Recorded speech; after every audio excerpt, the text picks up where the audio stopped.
Atualmente, um vídeo de 7 minutos sobre uma nação em ascensão bateu o recorde histórico de audiência na DBC, causando um furor no Reino Unido. Inicialmente, a questão foi tratada como um absurdo. No entanto, após a exibição do programa, a situação mudou radicalmente. Críticos britânicos, normalmente eloquentes e civilizados, ficaram sem palavras. Até mesmo autoridades governamentais expressaram surpresa, dizendo: "O que perdemos, o Brasil possui." Não se tratava apenas de uma reportagem sobre o Brasil, mas de um reflexo de como os britânicos, com a alma inquieta e inseguros quanto ao futuro, encontraram o ideal de nação no modelo brasileiro. Qual é o conteúdo chocante que capturou a atenção do mundo e agitou o espírito britânico? O documentário especial da DBC sobre o Brasil, de 7 minutos, elogiado no Reino Unido e que se tornou um tema quente com a maior audiência da história da emissora, sugeriu que o Brasil havia transcendido a mera influência cultural de um único país, tornando-se o padrão ouro de uma sociedade avançada. Uma correspondente britânica da DBC, que cobriu o Brasil, compartilhou sua experiência e disse que críticos culturais, formuladores de políticas e pessoas de todas as esferas da vida manifestaram um interesse fervoroso pelo tema. Que história é essa? Vamos mergulhar fundo. Antes disso, se puderem dedicar um segundo para clicar no botão gostei, será uma enorme motivação para a criação dos nossos vídeos. Então a história começa. Olá a todos, sou Laura Davis, correspondente internacional da DBC. 5 anos se passaram desde que me formei na Universidade de Oxford e ingressei na DBC. Sempre tive orgulho de ser britânica. Somos a pátria de Shakespeare, o berço da Revolução Industrial e o país que ostenta a tradição democrática parlamentar mais antiga do mundo. Sempre senti que minha missão era transmitir ao mundo a imagem do Reino Unido, com sua história e cultura tão gloriosas. Um dia, eu estava em uma cafeteria perto da Piccadilly Circus, em Londres, planejando minha próxima reportagem. Eu estava lendo a biografia de Winston Churchill e senti meu sangue ferver ao ler sobre seu espírito indomável que levou o Reino Unido à vitória na Guerra Mundial. Foi nesse momento que um som peculiar chegou aos meus ouvidos.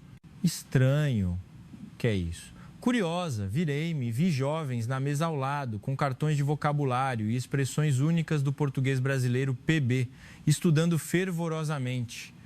Jovens que carregam o futuro do Reino Unido não estavam estudando as línguas do Império Britânico ou as línguas europeias, mas sim o português do Brasil.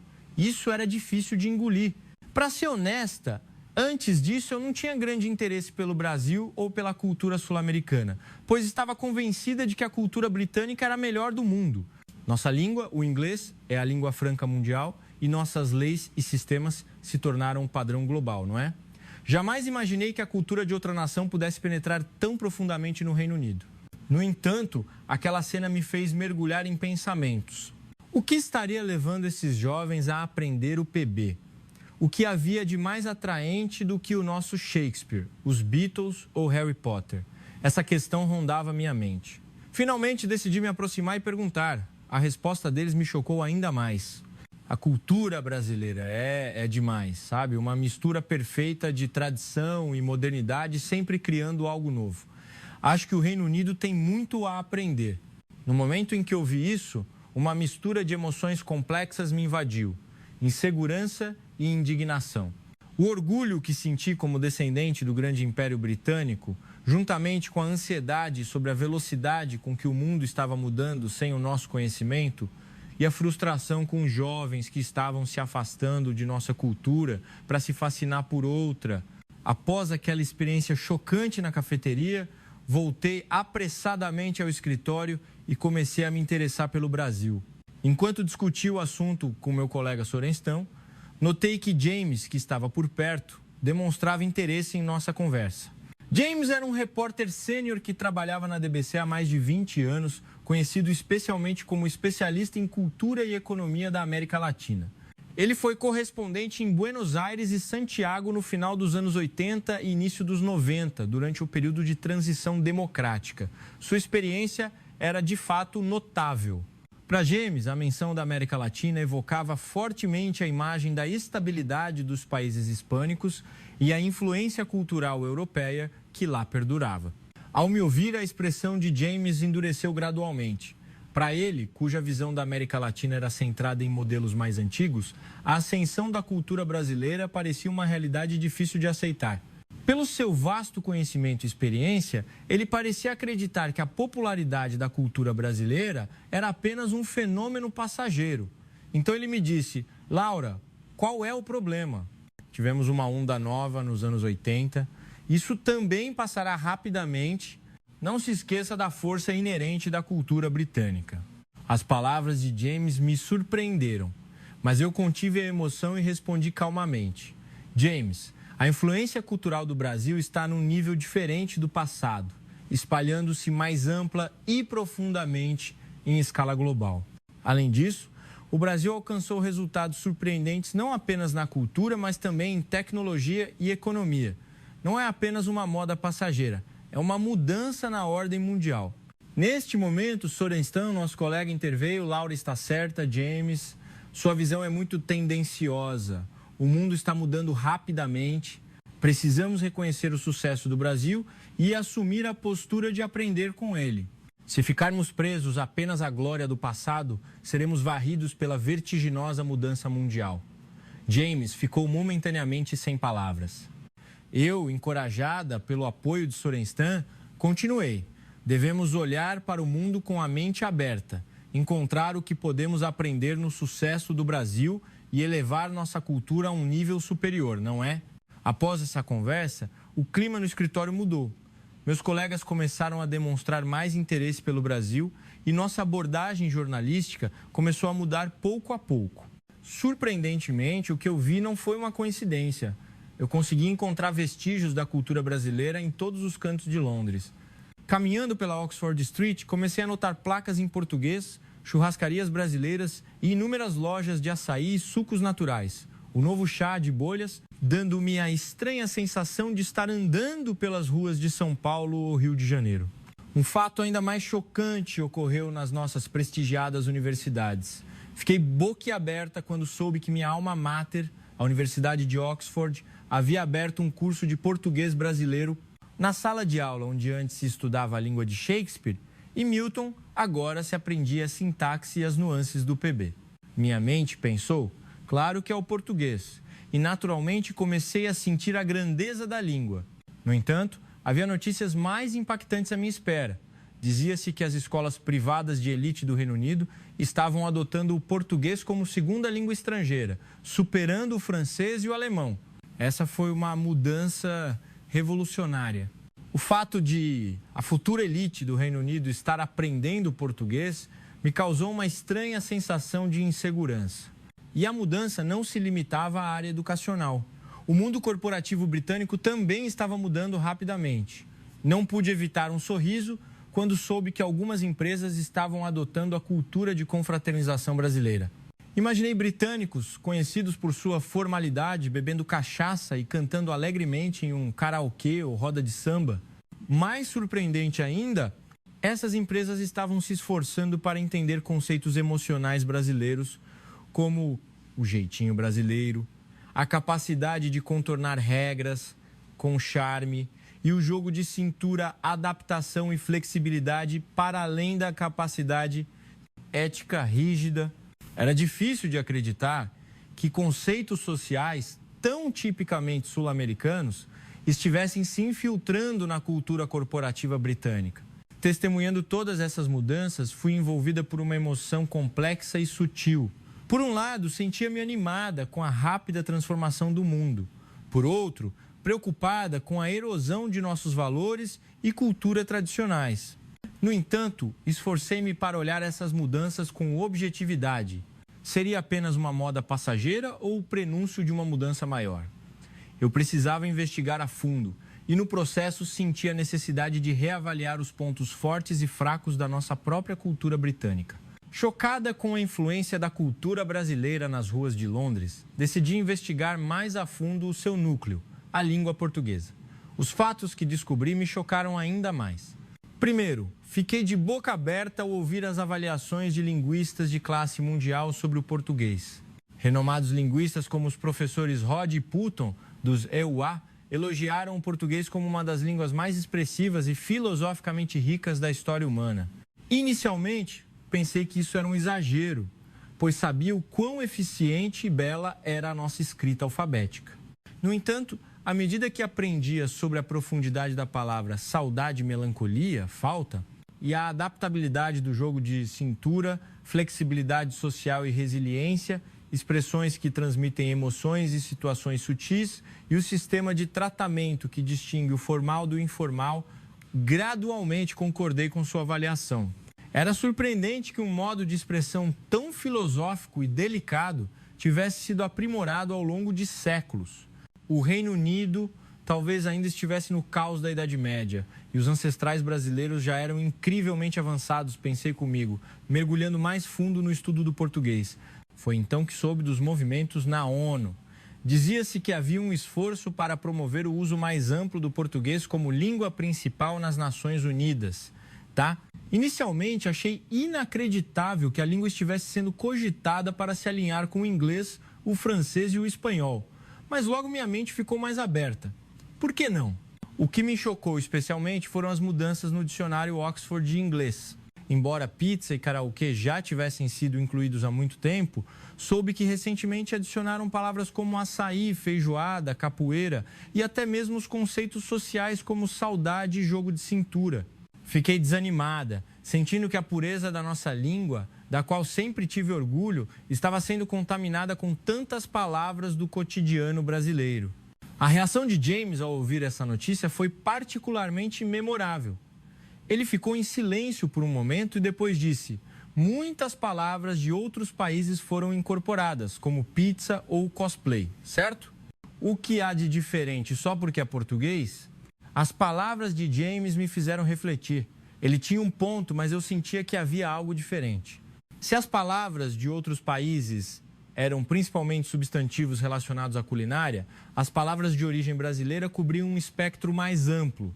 Palavras como malandragem, em seu sentido positivo de esperteza, ou caipirinha, não apenas a bebida, mas a cultura em torno dela, não eram apenas substantivos, mas continham o espírito e os fenômenos sociais da cultura brasileira.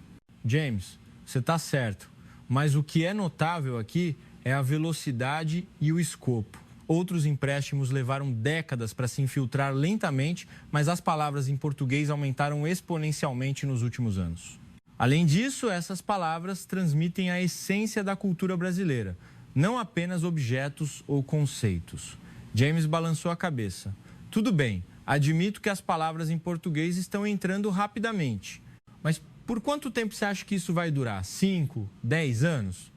No final serão descartadas, não serão? Suas palavras me fizeram ponderar. Eu entendi o ceticismo de James, mas ao mesmo tempo tinha uma intuição de que aquilo não era apenas uma moda. James, entendo sua preocupação, mas isso parece ser mais do que uma tendência. A cultura brasileira está em constante evolução e sua influência está se tornando mais profunda.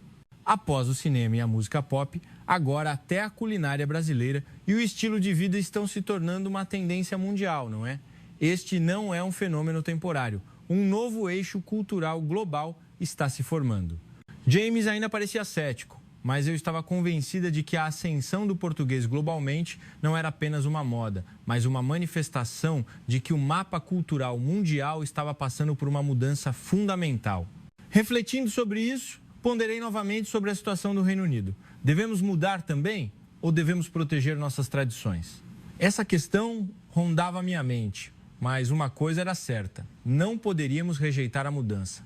Comecei a refletir sobre a velocidade de desenvolvimento do Brasil.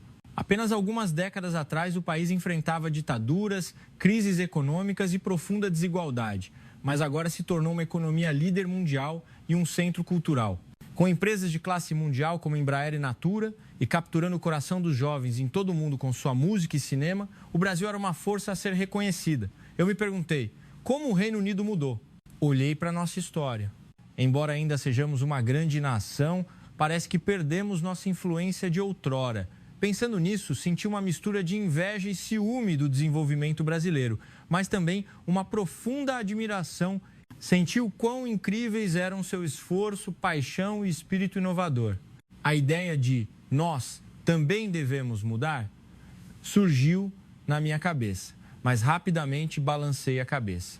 Não, nós temos nossas próprias forças, nossa longa história e tradição e nossa cultura elegante. Devemos encontrar uma maneira de abraçar o novo enquanto protegemos isso. Pensar assim me tranquilizou um pouco. A ascensão global do português, em vez de uma ameaça, comecei a vê-la como uma oportunidade para o Reino Unido alçar voo novamente.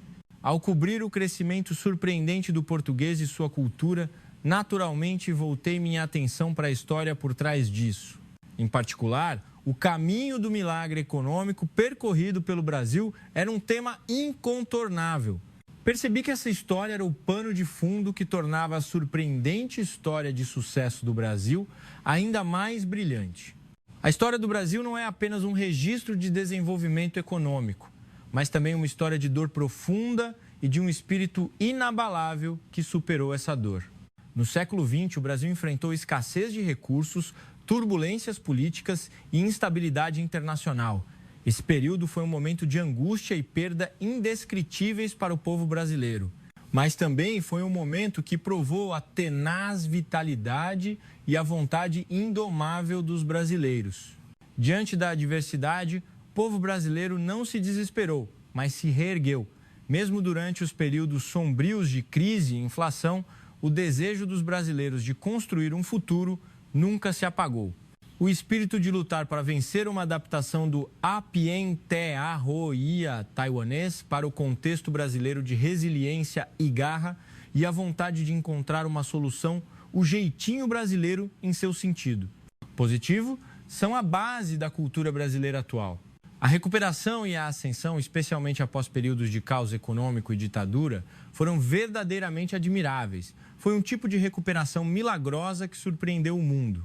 A coragem do povo brasileiro, que se reergueu do zero, contando com a criatividade e o trabalho árduo, inspirou nações em todo o mundo. O espírito de empreendedores, como os fundadores da Embraer ou as novas gerações de startups brasileiras, tocou o mundo dos negócios e impulsionou o desenvolvimento industrial do Brasil. Foi esse espírito indomável que forjou o Brasil de hoje. À medida que compreendi essa história, desenvolvi um profundo respeito pela forte identidade e pelo espírito resiliente do povo brasileiro. Era surpreendente que, mesmo em condições adversas, eles não perdessem sua identidade e continuassem a se esforçar pela prosperidade. Percebi que esse espírito se tornou o motor do notável crescimento do Brasil hoje. O processo de crescimento econômico do Brasil foi um milagre. Começando como uma nação predominantemente agrícola, com grande desigualdade, transformou-se em uma das principais economias e nações com crescente influência tecnológica em poucas décadas. Nesse processo, achei que a excelente natureza nacional do povo brasileiro e sua forte vontade de crescimento desempenharam um papel crucial.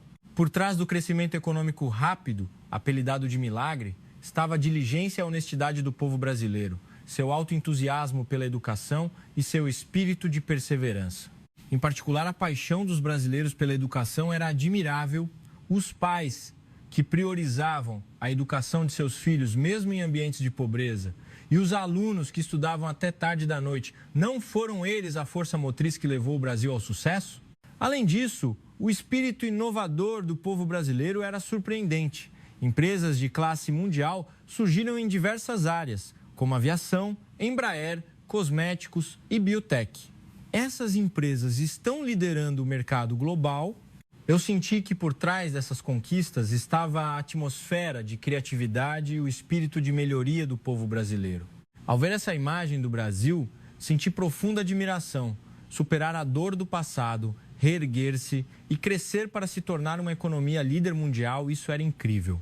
Ao mesmo tempo, pensei que o Reino Unido tinha muito a aprender.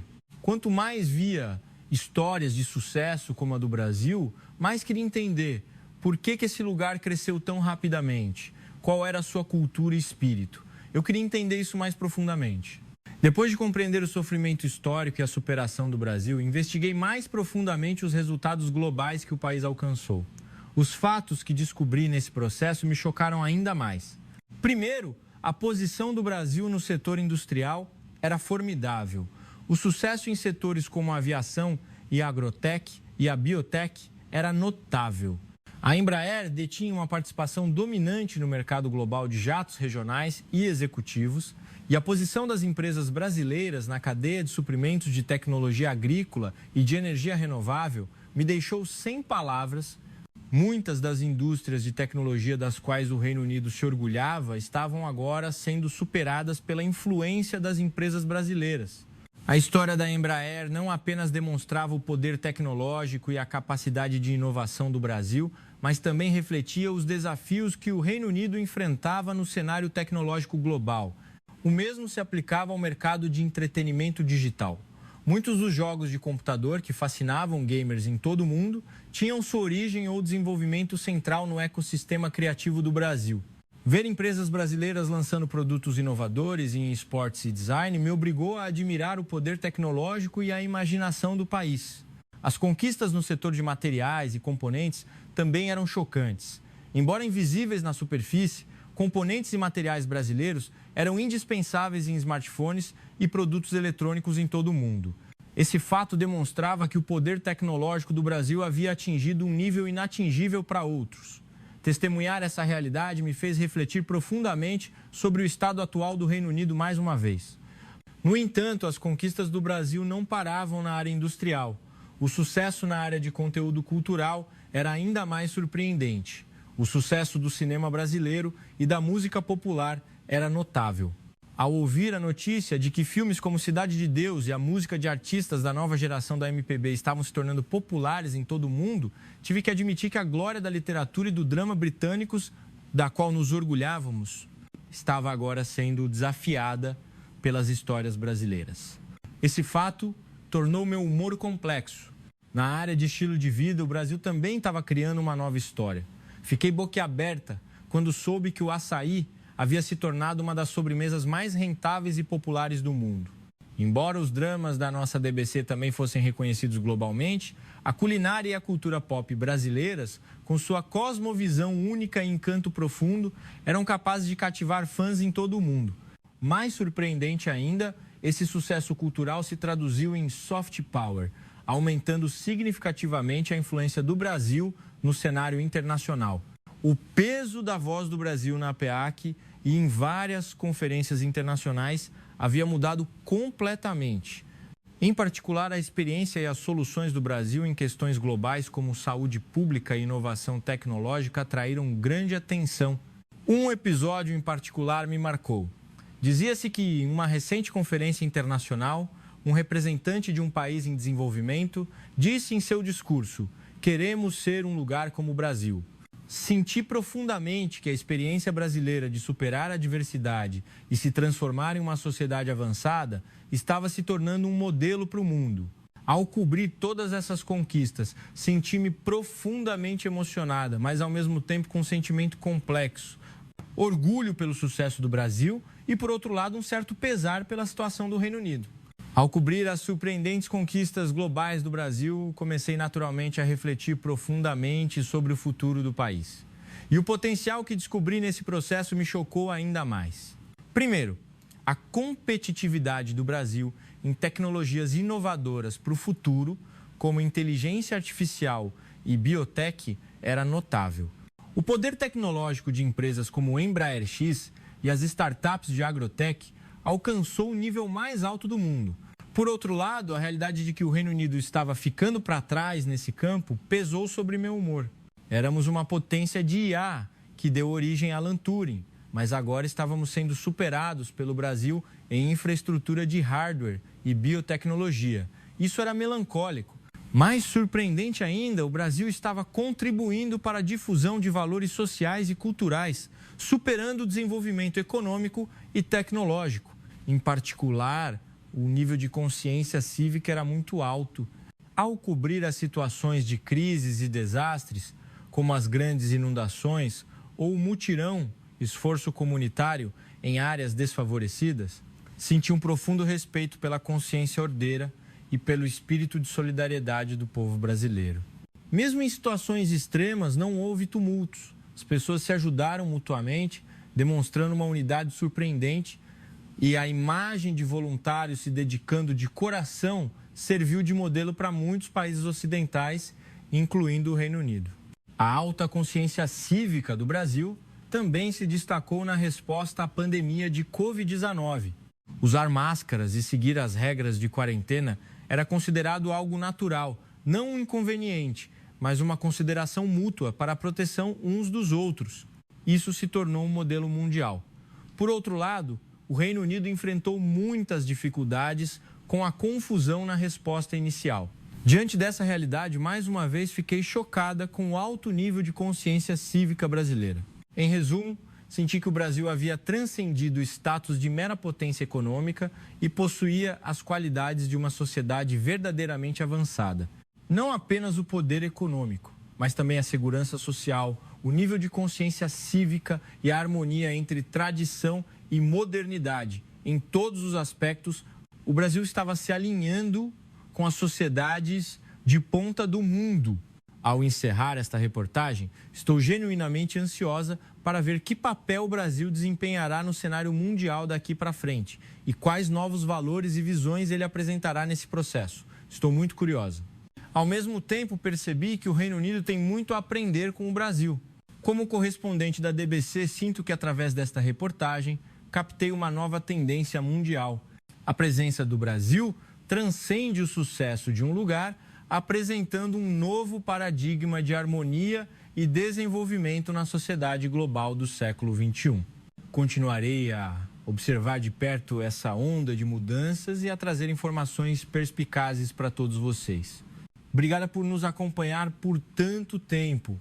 O que acharam da história de hoje? Espero que a reportagem de Laura Davis sobre o Brasil se torne um vento positivo que sopre sobre o mundo. Além disso, por favor, deixem seus comentários na seção abaixo e compartilhem esta história emocionante com as pessoas ao seu redor. Vamos todos discutir juntos. Por fim, a sua subscrição e o seu gostei, que não leva nem um segundo para clicar, e a configuração do sininho serão uma enorme motivação para a produção dos nossos vídeos. Até agora, esta foi uma história emocionante que transmitiu o sentimento sincero a todos vocês. Desejo a todos um dia feliz.